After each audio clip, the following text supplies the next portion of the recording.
Oke, gitu aja. Pak Prabowo, Bapak ini jenderal, Pak. Jangan kalah sama tukang mebel. Jenderal kita, Pak Narko. Pak Prabowo, kalau emang nggak sanggup, ngaku Pak.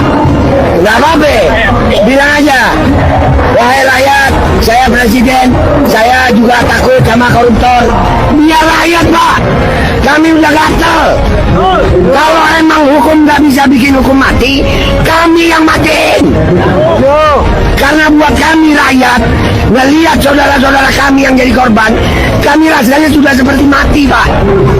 Bagi kami rakyat Indonesia sekarang, hidup dan mati udah nggak ada arti. Zaman kami sekarang, gimana lagi nanti zaman anak-anak kita Pak, anak cucu kita Pak. Alam Indonesia yang pasti akan mengakibatkan bencana ke depannya. Jadi sebelum bencana terjadi, Pak Prabowo, Bapak ini jenderal Pak. Jangan kalah sama tukang mebel. Bapak ini jenderal, pernah turun perang. Dan rakyat Bapak siap untuk perang Pak. Kalau memang nggak sanggup, bilang nggak sanggup. Demi Allah, rakyat akan turun bakar koruptor. Allahu Akbar. Ganyang koruptor. Ganyang koruptor. Terima kasih.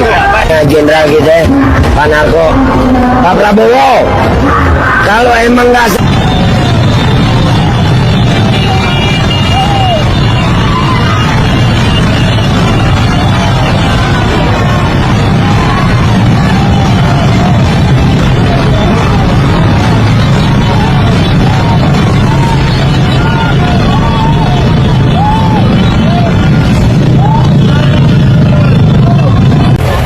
dalam hal ini kawan-kawan, kita tidak boleh berprovokasi satu sama lain kawan-kawan.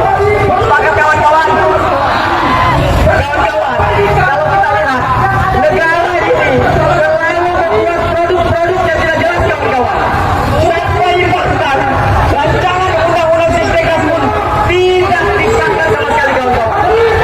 Oleh karena itu kawan-kawan, hari ini kita akan bersatu untuk melawan hal-hal yang ketidakadilan. Sepakat kawan-kawan? Hidup mahasiswa! Hidup rakyat Indonesia! Hidup perempuan yang melawan! Kawan-kawan, kalau kita berbicara demokrasi, berarti kita berbicara soal konstitusi kawan-kawan. Ketika kita berbicara soal konstitusi, di sana ada hak dan warga negara yang harus kita patuhi kawan-kawan. Yang dipatuhi oleh pemerintah kawan-kawan. Apakah pada hari ini pemerintah mematuhi hal itu kawan-kawan? Tentu tidak kawan-kawan. Maka pada hari ini di Hardiknas, ketika pemerintah di sana melaksanakan seremonial, kita pada hari ini turun ke jalan untuk menuntut hak kita kawan-kawan. Sepakat? Kalian semua yang berada di sini kawan-kawan adalah calon-calon sarjana.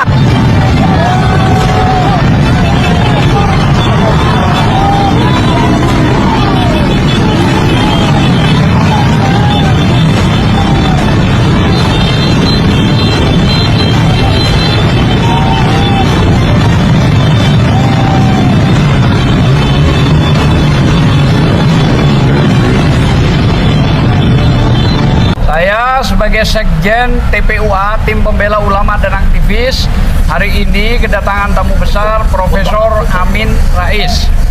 Oleh sebab itu, hari ini sidang tadi dimulai, tapi isi apa dari proses sidang ini yang tepat Prof. Egy Sujana untuk menjelaskan. Monggo, Prof. Assalamualaikum warahmatullahi wabarakatuh. Waalaikumsalam warahmatullahi wabarakatuh. Ada terjadi lompatan berpikir dari majelis hakim. Mereka meminta kita mengikuti urutan agar sesuai dengan aturan hukum yang ada. Nah, urutannya dia mulai dari mediasi. Padahal sebelum mediasi kan harus surat kuasa dulu yang jelas. Nah, sampai detik tadi tidak ada surat kuasa tanda tangan basah dari Jokowi, tidak ada gitu. Yang ada surat mandat dari Seknek, dari Jaksa Agung. Apa urusannya? Hukum acara HIR tidak mengatur itu. Apalagi mengacu ke Undang-Undang Dasar 45 pasal 27 ayat 1, setiap warga negara berkesamaan kedudukannya dalam pemerintahan dan hukum tanpa kecuali. Jadi Presiden Jokowi jangan merasa hebat di sini. Sana lu sama rakyat, sama kita. Maka datanglah gugatan ini untuk supaya clear. Dan kita tidak macam-macam. Kalau Anda bisa menunjukkan ijazah asli, case close, kasus tutup, dan kita bubar, kita tenang. Presiden kita punya ijazahnya. Tapi kalau nggak ada, Anda tahu diri dong, Anda tidak berhak jadi presiden. Karena ijazah itu syarat. Sebagai untuk jadi capres, syaratnya itu ada ijazah, minimal ijazah SMA. Nah, itulah. Dan dulu pernah Pak Amin Rais ngajarin, tunjukin ijazahnya dari mulai SD sampai profesornya. Nah, tinggal gitu aja kok susah Jokowi. Nah, problemnya kan dia waktu wali kota ngaku kok dokter Andes, pas presiden ngaku insinyur. Nah, ini bagaimana presiden begini? Ternyata Mas Wapres Gibran. Ada apa Mas dengan Mas Wapres Gibran? Mas Wapres Gibran tidak tamat SMA. Masa sih Mas? Tidak punya ijazah SMA. Terus gimana? Dan karena itu Mas Wapres Gibran digugat oleh warga senilai 125 triliun. Apa iya sih Mas? Gara-garanya Mas Wapres daftar mencalonkan wakil presiden itu tidak pakai ijazah SMA. Ya Allah, ya Allah. Gak mungkin itu Mas, karena kata orang-orang Mas Wapres Gibran itu wakil presiden terpintar. Kalau nggak percaya, kita tanyakan langsung kepada Mas Gibran. Permisi Mas Gibran, sebutkan 6 suku yang ada di Indonesia. 1. Suku Jawa, 2. Sunda, Betawi, Batak, Dayak. Udah 6? Belum, baru 5. Satu lagi. Kurang satu apa ini? Kurang 1 suku lagi Mas. Mas Gibran kan suka membaca kan? Kalau saya sendiri sih jujur aja orangnya apa ya, nggak suka baca.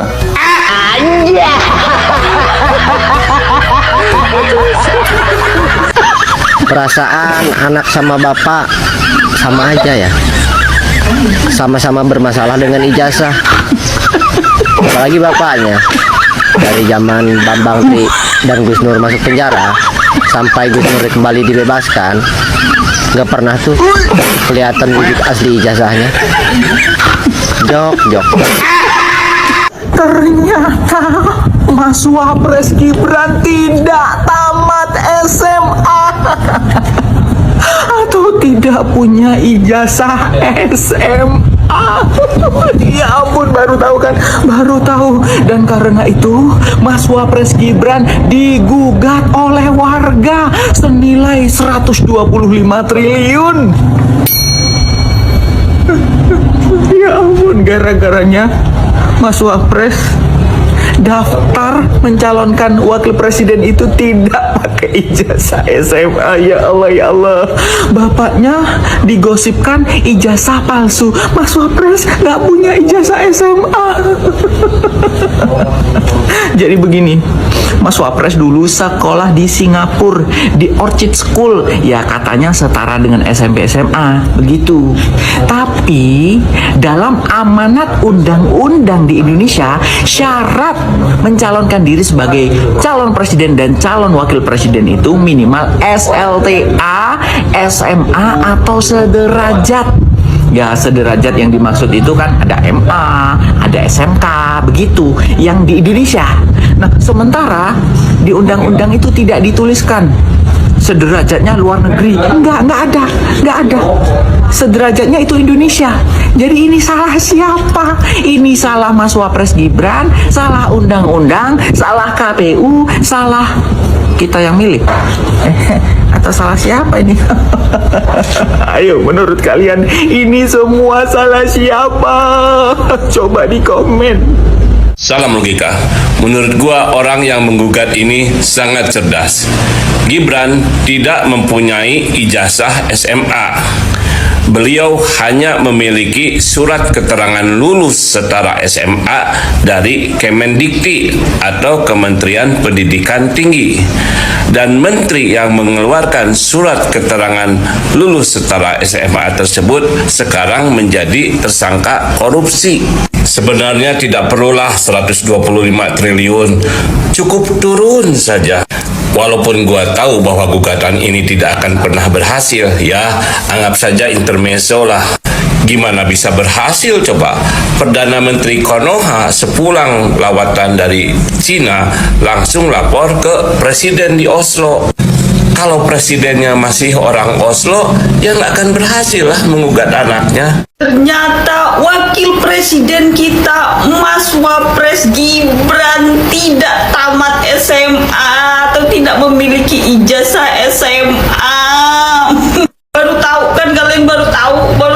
Dan karena itu Mas Wapres Gibran digugat warga senilai 125 triliun. Banyak banget itu duit, ya Allah.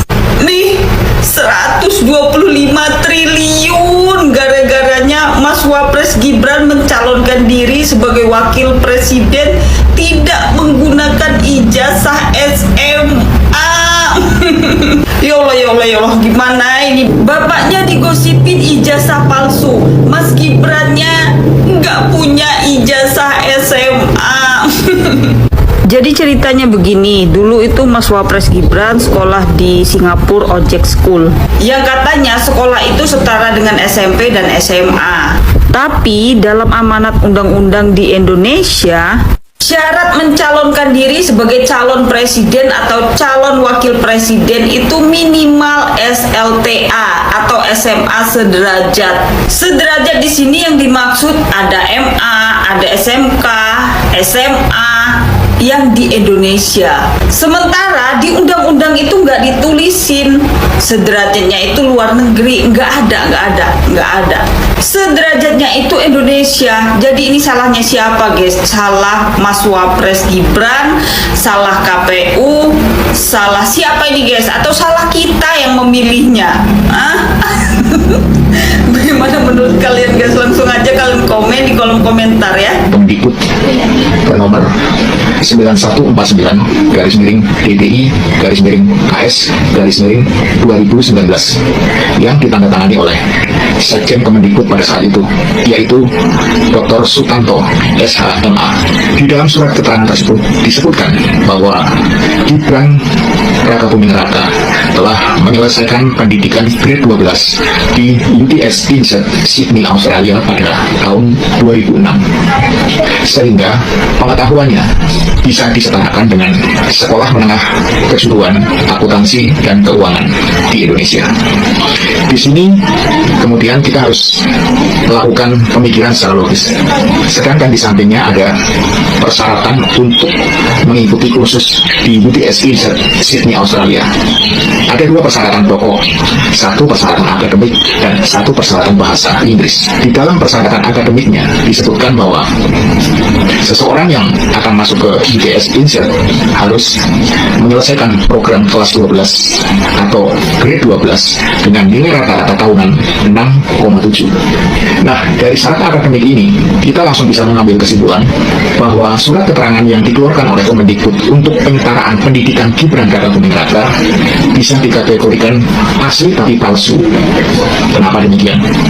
Asli karena memang surat tersebut dikeluarkan secara resmi dari lembaga Kemdikbud dan ditandatangani pula oleh pejabat yang berwenang pada saat itu. Namun, kenapa kita sebut palsu? Karena keterangan yang disebutkan di dalam isi surat tersebut tidak benar, alias palsu.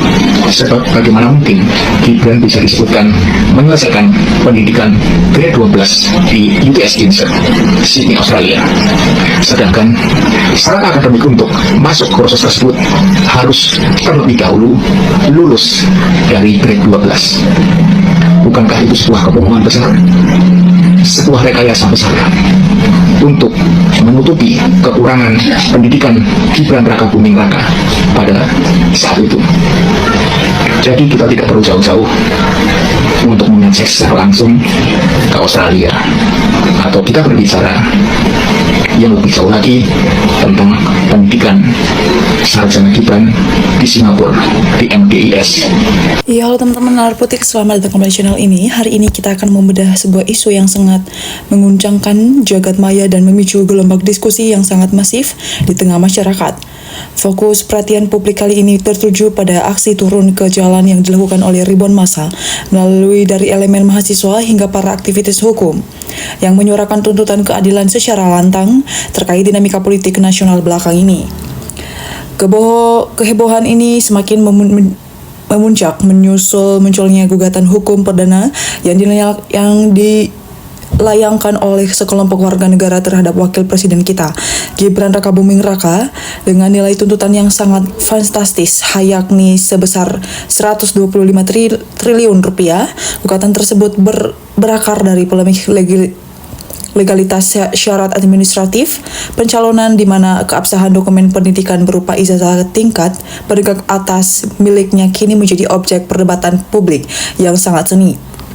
Ya teman-teman politik, apabila kita melihat akar permasalahannya mulai dari sudut pandang hukum tata negara, polemik ini bermula latar belakang pendidikan luar negeri yang ditempuh oleh Mas Gibran di Singapura dan Australia berdasarkan surat keputusan penyetaraan dari Kementerian Pendidikan Kebudayaan yang terbit pada tahun 2019, terdapat ketidaksesuaian logis antara syarat akademis institusi asal dari klaim kelulusan yang tertera. Sehingga beberapa pakar hukum menilai dokumen tersebut memiliki kecacatan substansial dan konstitusi dan undang-undang pemilihan umum di Indonesia secara eksplisit yang mengamankan bahwa syarat mutlak untuk maju sebagai calon presiden maupun wakil presiden adalah minimal lulusan sekolah lanjut tingkat atas atau SLTA yang sederajat dalam yuridiksi nasional. Ya, perdebatan regulasi inilah yang memicu kritik tajam karena aturan hukum dirasa tidak mengatur penyetaraan sekolah luar negeri secara otomatis tanpa melalui verifikasi faktual dan yang transparan kepada publik. Teman-teman politik, kondisi psikologi sosial masyarakat saat ini tampaknya sudah berada pada titik jenuh akibat akumulasi berbagai rumor seputar legalitas akademik keluarga Solo yang diawali dari isu ijazah polemik milik mantan Presiden Joko Widodo hingga merembet ke putranya. Ketidakmudahan pihak-pihak terkait ini untuk menunjukkan dokumen otentik tersebut secara terbuka di hadapan media justru memperkeruh suasana dan memicu dugaan adanya nepotisme sistematis serta rekayasan hukum demi memuluskan kekuasaan. Teman-teman politik, masyarakat juga sering membandingkan kapasitas kepemimpinan nasional dengan figur-figur politik lain yang memiliki latar belakang rekan kerja militer maupun akademis yang nilai lebih jelas dan teruji secara struktural.